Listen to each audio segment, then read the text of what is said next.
Сайн байцгаана уу? Хэрвээ та өөрийгөө Forex гэж бодож байгаа бол алдсан алдагдлаа олдсон орлогоосоо хасаад үзээрэй. Тэгвэл таны нийт алдсан алдагдал чинь гарч ирэх болно.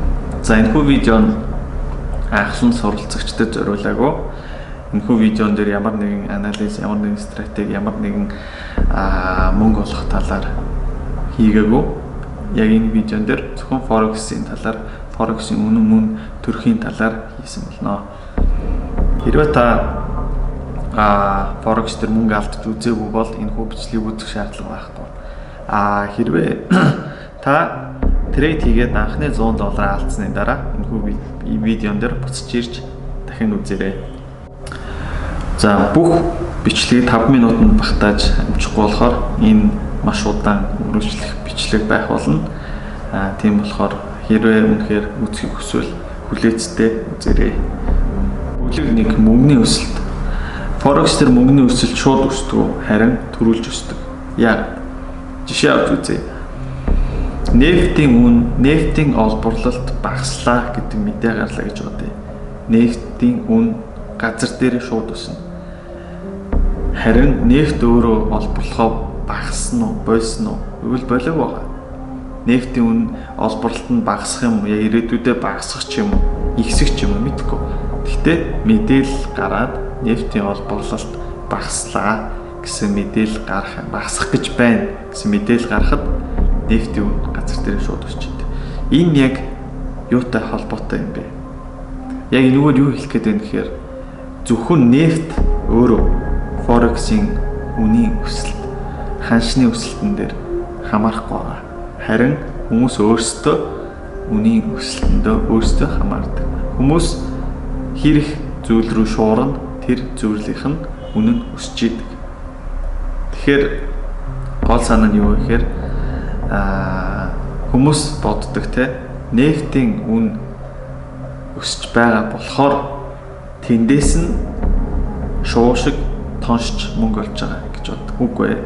Яг үүндээ хүмүүс өөрсдөө хоорондоо л өрсөлдөж байгаа гэсэн үг. Тийм болохоор Forex-ийн үнийн өсөлт бууралтыг тодорхойлох боломжгүй. Яагаад гэвэл жишээ та 7 хоногийн өмнөхийг тооцоолсон бай гэж бодъё. 7 хоногийн өмнө ямар нэгэн зүйл өснө гэдэг. Гэтэл 3 хоногийн дараа гайхамшиг тохиолдно. Эсвэл акулуудын оролцоотойгоор таны явах ёстой байсан зүйлийн эсрэг урсгал руу явна. Та үүнийг тооцоолж чадах уу? Байгалийн гамшиг болно гэдгийг та зөвгөн чадах уу? Эсвэл акулууд дундуур нь орж ирж ингэж хутгана гэдгийг тооцоолж чадах уу? Үгүй ээ. Үүнийг тооцоолохын тулд та далдыг хардаг байх хэрэгтэй. Тийм болохоор Forex-ийн стратеги гэдэг Forex-ийн мөнгөний өсөлтийг ямар нэгэн стратегиэр тодорхойлох ямар ч боломжгүй. Энэ зүгээр л зөвгөнлөөр тодорхойлж болно. Тэгэхээр та бодох бусад хүмүүс яаж мөнгө хийгээд байгаа? Forex дээр хүмүүс яаж мөнгө хийгээд идэх юм? Энэ асуултны хариулт нь акулууд. Forex дээр акулууд л мөнгө хийдэг. Forex дээр 3 акул байгаа. Нэг нь хөрөнгө оруулагч, нөгөөх нь рейтинг агентлаг, гурав дахь нь админууд. За хөрөнгө оруулагч юу хийдэг компани бэ гэхээр тэд графикийг өөрсдийнхөө хүснээр өөрчилдөг. Гэхдээ тэд мөнгө ашиглаж өөрчилдөг. Жишээ авъя. За Wall Street-ийн нэг гудамжинд нэг хөрөнгө оруулагч компани бай гэж бодъё. Тэд 5 сая доллараар алт худалдаж авлаа. За 5 сая доллараар алт худалдаж аваад зээлхэх үтэйгээ брокерийнхаа зээлтэйгээ 500 сая доллараар алт худалдаж авч байгаа. 500 сая доллараар алт худалдаж авахад тодорхой хэмжээний өсөлт алтанд үүсгэнэ. За алтыг үүсгээд жишээ нь $1000 дээр байсан алтыг худалдаж аваад $1001 дээр заана. Тэгэхээр нийтдээ 4 сая долларын ашиг хийсэн байгаа. Гэхдээ энэ тооцоол зөвхөн жишээ болгож авсан. Яг тодорхой ингэж хийсэн гэж бол хэлэхгүй. Жишээ болгож авсан. Тэгэхээр тэд өөрсдөө хөрөнгөөрөө график өөрчлөлт оруулж байдаг. Рейтингийн компани юу гэдэг вэ? Тэд одоо нийтлэлээрээ хүмүүст одоо графикт өөрчлөлт оруулдаг. явагддаг. За тэр нь яаж байгаа гэхээр жишээ нь та бодоод үз. Рейтингийн компани статистик мэдээ гаргая гэж бодъё. Жишээ нь ажилгүйд л явагдах гэж байна гэж мэдээ гаргах гэж байна. Өнөө орой 5 цагт. Гэхдээ мэдээг өглөө 8 цаг гэхэд бэлэн болцсон. Яг одоо 8 цаг болж байна гэж бодъё. Тэгэхээр мэдээ 8 цаг гэхэд бэлэн болцсон. Гэхдээ статистик нь өөрөө бэлэн болцсон. Документ нь. Гэхдээ мэдээ 5 цагаас гарна. Гэхдээ 5 цагт дэлхийд даяараа мэдээг хүлээж байгаа. Тэгэхээр одоо бодоод үзье. Тэр статистикийг бэлдсэн хүмүүс нь тэр мэдээг мэдж байгаа. Тэрнээс өөр хүмүүс тэр мэдээллийг бэлдэж байгаа, мэдж байгаа. Тэр хүмүүс яагаад хэдэн сая долларыг тэрүүгээр олох боломжтой. Гэхдээ яагаад тэр олохыг олохгүй байгаа. Тэдний тэр мэдээлэл нь ямар нэгэн үн өсөлтөнд нөлөөлөх үс мэдээлэл биш. Гагцхүү хүмүүст хүрээд хүмүүсийн хөдөлгөөнөөр, массын хөдөлгөөнөөр тэр график өсөж байгаа. Хэлбэлцлийн тэд нар өөрсдөө мэдээлэлээр бий болгож байгаа гэсэн үг. Эндээс авч үзэхэд одоо хөрөнгө оруулагч компани мөнгөөрөө одоо хэлбэлцэл өсгөдөг. Харин тэр агентлаг болохоор мэдээллээр. За 3 дугаарт нь болохоор админууд байгаа. За админ гэхээр та бүхэн ойлгож байгаа. Админууд яг юу гэдэг вэ? Мэдээж Forex-ийн энэ сүлжээ бол тэнгэрээс буугаад хар гаргийнхан гаргаад ирсэн зүйл бол биш. Тэгэхээр энийг өдөртдөх хүмүүс байгаа, эдрийг хяндаг хүмүүс байгаа. Эдгээр бүгд нэг сервер дээр байгаа гэсэн үг. Яагаад гэвэл бүх брокерууд нэг серверээс бүх мэдээлэл авдаг. Тийм болохоор тэр админуудын талаар админууд өөрсдөө тэрийг өөрчилдөггүй юу? Тэрэнд нөлөөлдөг үү гэдгийг ямар ч мэдэх боломж байхгүй. Яагаад гэвэл тэдний талаар аль бие усны мэдээлэл хааж байхгүй. Маш нууцлалтай оршдог хүмүүс. Тэдрийг энэ график нөлөөлж байгаа, нөлөөлөхгүй байгаа хинч мэдэхгүй. Гэхдээ тэр талаар с жиг бол байгаа. За ерөнхийдөө бол хөрөнгө оруулагч компани мөнгөөрөө график өдөртдөг. Харин рейтингийн агентлаг мэдээгээрээ тэнд графикт өөрчлөлт оруулдаг. Тэгэхээр графикт өөрчлөлт оруулж чадсан хүн, графикт өөрсдөө нөлөөлж чаддаг хүн мөнгө олдог сүлжээ. Бүлэг 3 хүүхэн трейдерүүд. За Forex бол тоглоом. Тоглоомд нэг нь ялж бус нь ялагддаг. Тэгэхээр акулууд ялдаг, трейдерүүд мөнгө өгдөг. Тэгэхээр жишээ авъя. Нэг акул одоо хөрөнгө оруулагч компани одоо 500 сая долларыг алт худалдаж авах гэж юм гэж бодъё.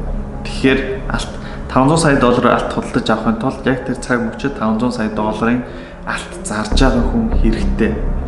Тэгэхээр жишээ нь нэг хүн өглөө 8 цагаас алт зарж яадаг, нөгөөх нь 9 цагт алт зардаг, тэгээ өдрийн 2 цагт алт зардаг, дараагийн нэг хүн оройн 8 цагт алт зардаг гэд салангад зараад байх юм бол тэд нар авч чадахгүй.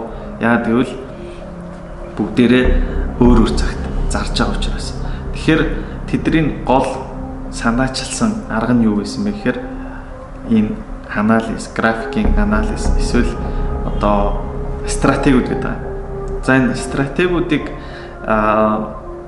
ярихдаа графикийг ингээд одоо тэ предикт хийх, одоо график ирээдүйд хаашаа явахыг харах зорилготой гэж заадаг, тэгж ярьдаг. Гэхдээ энэ анализ нь яг юуны тулд гарч ирсэн гэхээр бүх хүмүүсийг нэгэн цагт зэрэг цуглуулж нэгэн хөдөлгөөнийг хийхин тулд гаргаж ирсэн. Яг нэг цаг мөчид одоо тэр хөрөнгө оруулагч компани 500 сая доллараар алт худалдаж авъя гэхэд яг 500 сая долларын хүн бэлэн алт зарж ах хүмүүсийг бэлтгэсэн байдаг.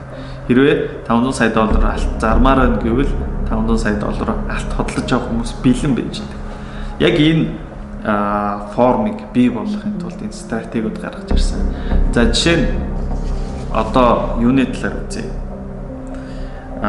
Энэ нэг стратеги үзье. За энэ дээр Fibonacci-гийн хууль явагдахаар харагдаж байна. Жишээ нь ингээд нэг өсөлт явлаа. За өсөлт явагдаж байгаа.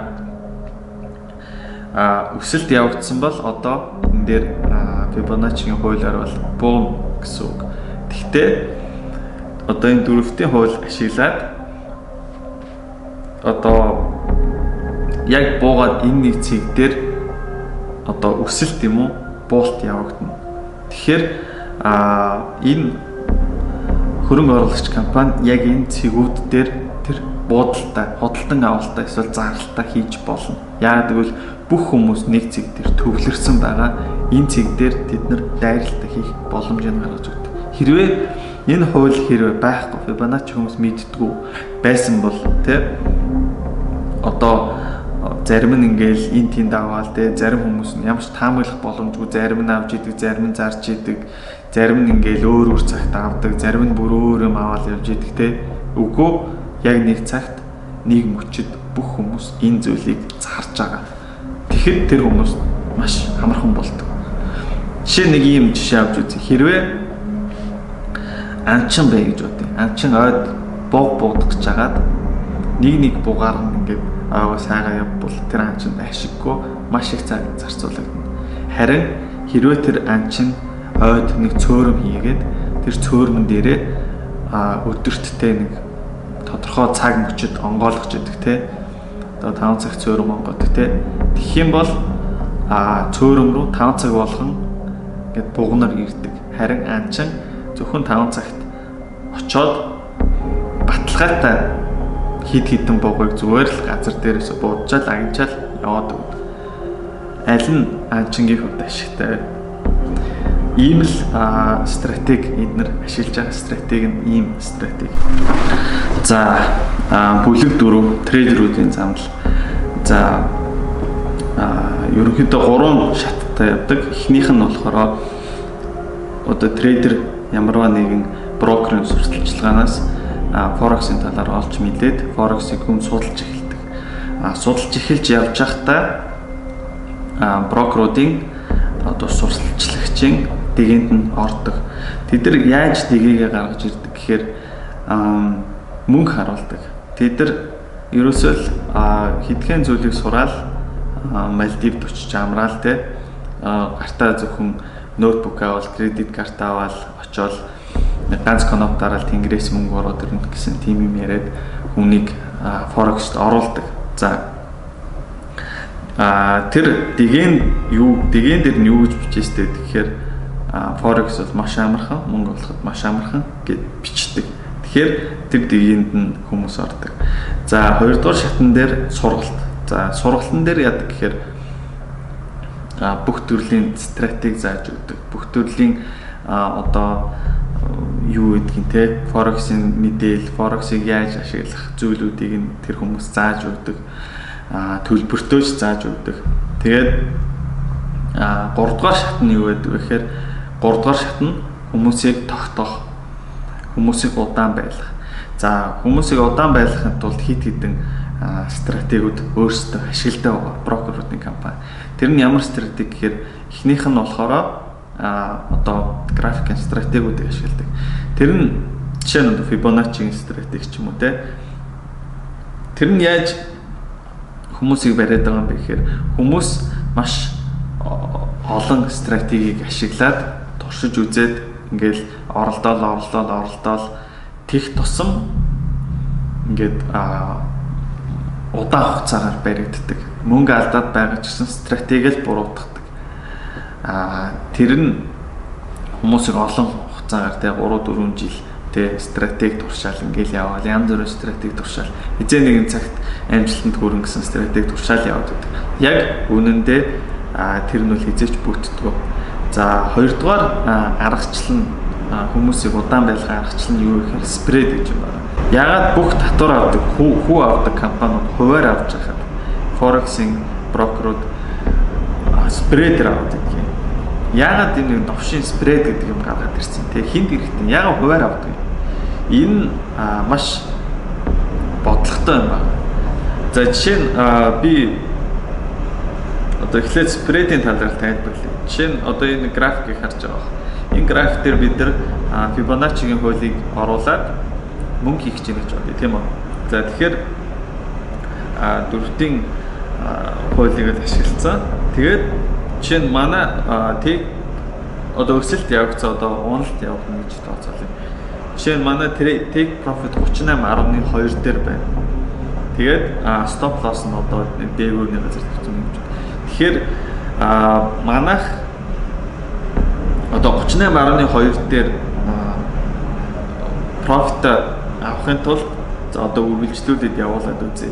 За 38.2-оос давчлаа. Манайх ашигтай болчлоо. Яг бодит амьдрал дээр ийм байх хэрэгтэй. Гэхдээ яг одоо ямар новшин зүйл нь спред, ямар новшин зүйл гэдгийг би үзүүлье. Бүх зүйл юм амархан биш. За дахиад урагшаага явуулаад үзье. Спредтэй болохоор 15 жишээ нь энэ дээр бол 15 спредтэй гэж үзье. 15 болохоор доошоо 15 pips татагдж байгаа. Тэгэхээр та 38.2 дээр авах ёстой байсан бол 38.2 дээр ирчээд тахад ашиг авахгүй. Яагаад гэвэл спред чинь тэрнээс бүр доошоо явж иж та авах болно. Тэгэхээр энэ бол M5-ын 5 минутын тайм фрейм. Хэрвээ 1 цагийн тайм фрейм дээр мэдээж энэ спред нь бол нэг сүртэй ялгаа гарахгүй, нэг амар хувь авахгүй гэсэн үг. Тэгэхээр одоо M5-ын тайм фрейм дээр бараг одоо 15 чинь 50% ашигын 50% авах гэдэг байгаа байхгүй юу? 50% дээш. Одоо жишээ нь чи нэг 30 pips доошоо 50% сунгаад байгаа байхгүй юу? Тэгэхээр энэ яаж байгаа гэхээр бидрийг маш удаан хугацаанд тоглохыг хүчилж байгаа. Маш өндөр тайм фрейм дээр тоглохыг хүчилж байгаа. H1-ийн тайм фрейм дээр тоглохыг хүчилж байгаа. Яагаад гэж байгаа гэхээр жишээ нь Forex орж байгаа хүнтэй одоо трейдерийн замнал нь яадаг вэ гэхээр тэр трейдер одоо Forex-ыг сурлаа. Одоо ингээл баахан трейд хийлээ те баахан стратеги сурлаа. Бүх мөнгө алдлаа. Бүх арга барж дуслаа. Forex гарлаа. Ерөөсөө л энэ штэ. Тэгэхээр энэ хүнийг ерөөсөө л мангар түргэн хугацаанд Forex-ыг судлаад гараа явуулах байхгүй. H1-ийн цаг нь M5-ын цагаасаа 6 дахин их. Тэгэхээр нэг трейдер H1 дээр трейд хийдэг трейдер бай гэж бодъё. Тэр H1 дээр 3 жил трейдер хийхэд бүх стратеги төрч үзээд, бүх аргаа үзээд, бүх мөнгөө өгөөд 3 жилийн дараа гарсан гэж. Харин тэр хүн H1 дээр 3 жил тоглохын оронд M5 дээр тоглосон бол 6 сар тоглох байсан. 6 сарын дотор бүх аргаа үзээд, бүх мөнгөө алдаад 6 сар тоглоод Forex-с гарах байсан. Тэгэхээр брокеруудын хамгийн гол зорилго нь хүмүүсийг маш удаан хугацаанд барих асуудал. Тэгэхээр тэгж удаан хугацаанд барихын тулд юу тэднэрт боломж олгох гэхээр спредийг ашиглаж тэд нар хүмүүсийг маш удаан хугацаанд барьдаг гэсэн. За тэгэхээр нэг зүйл гайхах байх л та. Ягаад дэлхий дээр ийм олон хүн байж ш тэ Forex-ыг одоо scam одоо ийм буруу одоо хүн хулигддаг зүйл гэж одоо илрүүлээгүй. Яагаад илэрхгүй вэ? Тэгэхээр хүмүүс ерөнхийдөө маш олон хүмүүс хэрэгжилж байгаа. Амар түгээмэл тархацсан болохоор хүмүүс амар итгэдэг. Тэрийг нь мэдсэн хүмүүс ч гэсэн түндээ яриад нэг тэгж газар авдаг. Яг үнэн мөн төрхийг мэдсэн хүмүүс тэрэн дээрээ мөнгө хийж чаддаг. Мөнгө хийдэг. Миний санаа бол яг 100% Forex бол scam, 100% мөнгө хийх боломжгүй гэсэн санаа бол биш. Тэрэнд Forex дээр мөнгө хийх арга бол байгаа. Гэхдээ та өөр өнцгөөс хараад өөр зүйл хийх хэрэгтэй. За дараагийн бүлэгт орохоос өмнө бүгдийг багцлаад хэлчихье. Ямар нэгэн одоо predict хийдэг график одоо стратеги гэж бол зүйл бол байхгүй. Нэгдүгээрт, хоёрдугаарт ирээдүйг харддаг бол ямар нэгэн зөвгнөх боломж бол байхгүй. Тэр Forex-ийн графикийг гуравдугаарт мөнгө олж байгаа хүмүүс нь зөвхөн үнд өөрсдөө нөлөөлж чаддаг хүмүүс л мөнгө олж байгаа. Дөрөвдүгээрт болохоор одоо масс одоо трейдерүүд иргэд зөвхөн Forex-ийн мөнгөөр хангаж байхад л үүрэгтэй. Тийм л зорилготой. Тавдугаарт одоо таны сурч мэдсэн, интернетээс авсан, сургалтаас сурсан бүх мэдээлэл бол зөвхөн таны толгойд байгаа вирус. Таныг бүх мөнгөө тэднэрт зөөж тэднэрт авчиж өгөхөд хэрэг болох тэдний нэгэн вирус. За дараагийн бүлэг рүү орцгоё. За 5 дугаар бүлэг сонголт. Хэрвээ та энэ хөвчлөгийг үзээд Forex-аас гарна гэж бодож байгаа бол одоо зөксөд энэ хөвчлөгийг зөксөд гарч болно.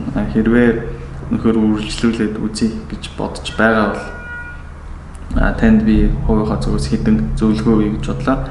Тэгэхээр өмнө нь Forex-ийн талаар сурсан мэдсэн бүх зүйлээ толгоноос авч хай. Яг гэвэл тэр бүх зүйл нь одоо тэр акулуудад мөнгө авчиж өгөх вирусууд байгаа. Тэгэхээр энэ зүйлүүдээ бүгдийг авч хаяад цоошин цааснаас шинээр эхлэх хэрэгтэй. За Forex бол ганц хүний тоглоом. Тийм болохоор жишээ аваад үзье. Нэг хүн суу тухайд нь нэг амар стратеги зохиочлоо гэж бодъё. Тэр хүн стратеги зохиочоод за одоо энэ дэр жишээ авъя л да. Зохиочоод тэр стратеги зүгээр л одоо өөрөө чимээг өгөх мөнгөө ингээл аваад сууж байхаар бүх хүмүүс сайхан YouTube дээр тавиал бүх хүмүүс ингэ зайлчлаа. Тэр хүн тэнийг биш шүү дээ. Тийм эцэст. Ямар ч хүн тэхгүй байхгүй. Наад захын логикээр бодоход. Тэгэхээр одоо чинь энэ дээр нэг жишээ авъя. Жишээ нь тэр хүн 2 хоног доошоо 2 өдөр доошоо буусан бол 1 хоног дээшээ өгсдөг стратеги бай гэж. Яг хизээч тийм байхгүй л та яг зөв тийм стратеги бодоод олцсон байх гэж бодъё. 2 хоног доошоо буусан бол 80% боломжтойгоор дээш өсдөг тий. Тэгэхээр тэр хүн энэ стратегиэр ингээд мөнгө олж явж байгаа л дараа нь тэр бичлэгээ YouTube дээр тавьчлаа гэж бодож стратеги. Гэтэл бусад бүх хүмүүс тий стратегийг мэдсэн юм чинь 2 хоног уусны дараа бус хүмүүс нөгөө юуг нь хөдөлтөж аав тийм үү. Тэгэхээр бүх хүн хөдөлтөж авчаар тэрийг хийж зарахгүй. Тийм болохоор нөгөө дисбаланс үүсээд нөгөө стратеги нь үгүй ажиллахаа болчихж байгаа гэсэн. Тэгэхээр гол хилээд байгаа шалтгаан юу гэхээр хизээж хүн стратеги мэддэг юм аа ингэж мөнгө олох нууцаа тий ингэж ил гарахгүй байхгүй. За жинхэнэ трейдер бол хизээч картад дийлэхгүй. Яг тэгвэл тэр хүн ганц хүний тоглоом ганцаараа идчихэж бусдыг хождог. Бусд хүмүүс өрсөлдөг ч гэдгийг мэддэг учраас харин YouTube дээр те янз бүрийн стратеги заагаал байгаа. Одоо сонсон юм яриалаа хүмүүс тэд нар бол нэг бол жоохон толгоонд сунтай хийх юм олж чадсан эсвэл өөртөө хит итгэсэн хүмүүс байгаа. Нэг бол хоёрдугаарт бол карьер хөө явж байгаа хүмүүс байгаа. YouTube-ийнхаа одоо subscription одоо юугаар гэдэг тэрийг нэвгээл явж байгаа тийм хүмүүс байгаа. За ерөнхийдөө тийм. Тэгээд би бас нэг зүйлийг би нэг хальт бодсон. Гэхдээ ерөнхийдөө одоо жишээ нэг ийм стратеги явж гэнэ гэж бодъё л та. Жишээ нэг 2 өдөр унаад 1 өдөр өсөж гин болооч. 2 өдөр унаад 1 өдөр өсөж гин гэдэг стратеги байлаа гэж бодъё. Гэхдээ энэ бол ингээд циклэр эргэжээдэг. Одоо 3 сар шинэ метод ажилласан гэж бодъё. 2 өдөр унаад 1 өдөр өсчихлээ. 3 сарын турш ингэж өссөн. Гэхдээ тэрний дараа нь нөгөөх нь ингэж эргэждэг. Эсрэгээр ажиллаж эхэлдэг. Жишээ нь те 2 өдөр өсөөд 1 өдөр ундаг ч юм те. Тэгэхээр яг нэг төрлийн стратеги ч юм уу нэг төрлийн байдлаар ингэж Forex зээж давтагч яахгүй. Баян өөрчлөгдөж байдаг. Эдрийг олоход аюу хэцүү. Тэгэхээр энэ видеонд яг юу хэлэх гэсэн юм бэ гэхээр хамаагүй массыг дагаж битгий шуураарай. Тэр зам одоо Монголд Forex амар хүчтэй орж ирж байгаа. Тэгээд бас хүмүүсийн тарих угааж байгаа хүмүүс бас зөндөө байгаа. Тэгээд ерөнхийдөө энэ брокерийн төлөөдөгчд гэдээ байгаа хүмүүс бол хүмүүсийг уурж эхэлсэн сурагтай байсан. Тэгээд тэр хүмүүсийн хамаагүй мөнгөтэйгээд яваад байгаад битээ хууртаарай. Цаанаас нь одоо монголчуудад ингэ сурталчилгаа явуулах гэж хэдэн төгрөг өгсөн юм билээ те. Биш мэдгүй мэдтгүү. Тэгээд би яг зүгээр би бас өөрөө forex trade хийдэг. Тэгээд би бол алдчих үзсэн, олчж үзсэн. Тэгээд олон жилийн туршлага бол надад байхгүй. Тэгээд би өөрөө болохоор энэ мэдээллүүдийг Оросудаас цуглуулж авсан. Хамгийн гол нь Америкт те Оросод те ер нь Казахстанд байт юм те ийм төрлийн хүмүүс амар их байдаг. Гинт ингээл форексээр баядсан те ингээл би одоо ингээл те Мальдив руу явлаа ингээл тэглээ би ингэж амьдарч чинь те. Тэгээд яг Монголд тохиолдсон шиг ийм явдлууд Оросод амар их тохиолдсон. Зүгээр л нэг хэсэг тренд болсон байхгүй юу? Одоо Монголд одоо л орж ирж байна. Тэр нэг хэдэн жилийн өмнө 5-6 жилийн өмнө юу Оросч гэх амар юм болчихсон. Гэхдээ ганц одоо Монголд бол дөнгөж орж ирж байгаа. Тэгээд би энэ дээр та бүхэнд яг сануулад та бүхэнд юу байдгийг те тэрний талаар ингээд хэлье гэж бодсон. Тэгээд би яад энэ Оросудаас мэдээлэл авдаг вэ гэхээр ер нь аль ч салбарт ганцхан Оросууд амар үнэн юмнуудыг хэлдэг YouTube дээр. Би Оросын YouTube-рууд амар дуртай. Би энэ Америк YouTube-рууд тэгээд ингээд ерөөсөө л мөнгөний араас яваад байдаг. Дандаа сурталчилгаа, дандаа ингээл том ярьсан, гой юм ярьсан. Тэгэл ганц нэг forex тал дээр биш би нөгөө бас зураг сонирхдаг байхгүй гэрэл зураг. Гэрэл зураг дээр ингээл янзаараад хад Орос ингээд Америкт ингээд шаал худлаа камер ийм үнэтэй камер ийм дуран $5,000 үнэтэй дуран ингээл яриад байдаг хүнд хэрэгтэй мэдээлэл ерөөсөө олддгоо. Гэтэ Оросууд болохоор ингээд бүр амар юмыг нэг нөх монголчилж яг хүнд хэрэгтэй талаас нь ярьцдаг. Одоо ингээл те яг ингээл өнөөдөр хүнд яг юу хэрэгтэй те яг өнөөдөр тэр талаас нь ярьдаг байхгүй. Тэгэхээр forex гэж юм дээр яг юу хэрэгтэй. Тэр Оросудаас хэлсэн байхгүй. Наад Америкчууд ч худалч шүү. Наад чи юу чихээс буцахгүй. Бас Оросуудад ийм хүмүүс зөндөө нөгөө иргэдэд хамгаалсан, улсынхаа мөнгийг хамгаалсан, ийм бичлэг гаргасан хүмүүс бас зөндөө, ийм юм ярьдаг хүмүүс бас зөндөө. Тэгэхээр бас юу гэдэггүй forex дээр ингээл график ашиглал трейд хийгээл олчихно гэсэн тийм бол зүйл байхгүй. Би бол forex-ыг үнэхээр ямар ч боломжгүй зүйл бол гэж хэлэхгүй. Forex үнэхээр мөнгө олох боломжтой. Мөнгө олдог трейдерүүд зөндөө бидэлтэй. Тэр хүмүүс нь нууц хүмүүс. Тэр хүмүүс нь YouTube-с бичлэг үзээгүй. Тэр хүмүүс нь юу хийхийг мэддэг хүмүүс. Тэгэхээр хэрвээ та forex-ээр мөнгө олё гэж бодож байгаа бол заавал миний зөвлөгөө таад шаардлага байхгүй. Зүгээр өөрийнхөө байгаад өөрийнхөө толгоогоор л цэвэр мөнгө хийгээрээ. Тэгээд за энэ хөвчлийг үзсэнд баярлалаа. Тэгээд forex сонирхож явж байгаа найз нөхөд байвал үзүүлээрэй. Тэгээд амжилт. Peace.